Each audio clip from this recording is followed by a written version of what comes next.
Halo semuanya, perkenalkan nama saya Oktavina Surti, NIM 2021-720044, Prodi PGSD Fakultas Ilmu Pendidikan.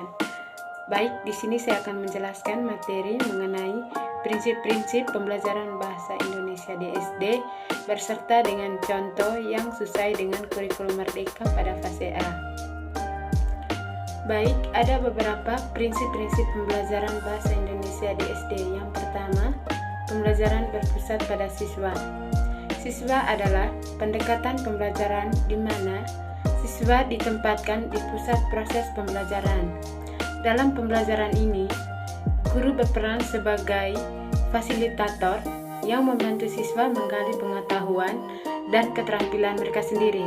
Nah, jadi contohnya yaitu guru memberikan siswa pilihan cerita untuk dibaca dan membiarkan mereka memilih cerita yang paling menarik bagi mereka, sehingga siswa juga dapat memilih topik menulis esai yang mereka minati. Nah, yang kedua yaitu prinsip integrasi keterampilan berbahasa. Integrasi keterampilan berbahasa merujuk pada penggabungan dan penggunaan keterampilan berbahasa yang berbeda, seperti membaca, menulis, mendengarkan, dan berbicara dalam proses berkomunikasi dan pemahaman. Contohnya yaitu mengintegrasikan kemampuan mendengarkan dan berbicara dengan membaca dan menulis melalui diskusi kelompok atau proyek penulisan bersama. Nah, prinsip yang ketiga yaitu pemanfaatan literasi multimodal. Pemanfaatan literasi multimodal mengacu pada penggunaan dan pemahaman berbagai mode komunikasi yang melibatkan berbagai elemen, seperti gambar, teks, suara, video, dan elemen visual lainnya, dalam proses membaca, menulis, berbicara, dan mendengarkannya. Contohnya yaitu menggunakan gambar, audio, dan teks dalam pembelajaran. Misalnya menampilkan buku cerita dengan ilustrasi yang menarik untuk membantu pemahaman cerita. Nah, prinsip yang keempat yaitu prinsip pengembangan kosakata dan keterampilan berbahasa. Pengembangan kosakata dan keterampilan berbahasa merujuk pada upaya untuk meningkatkan pemahaman, penggunaan, dan kefasihan dalam bahasa tertentu, termasuk pengetahuan tentang kata-kata dan frasa atau kosakata, serta kemampuan berbicara, mendengar, membaca, dan menulis dalam bahasa tersebut atau keterampilan berbahasa.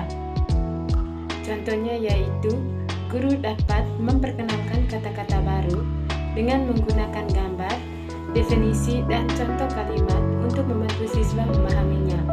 Selanjutnya, siswa dapat menggunakannya dalam tulisan mereka. Nah, prinsip yang kelima yaitu pengajaran keterampilan berpikir kritis.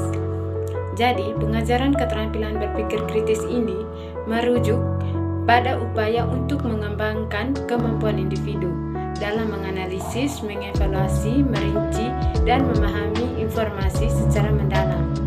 Hal ini adalah proses mental yang melibatkan pertanyaan, refleksi, dan pemikiran yang kritis terhadap suatu topik atau masalah.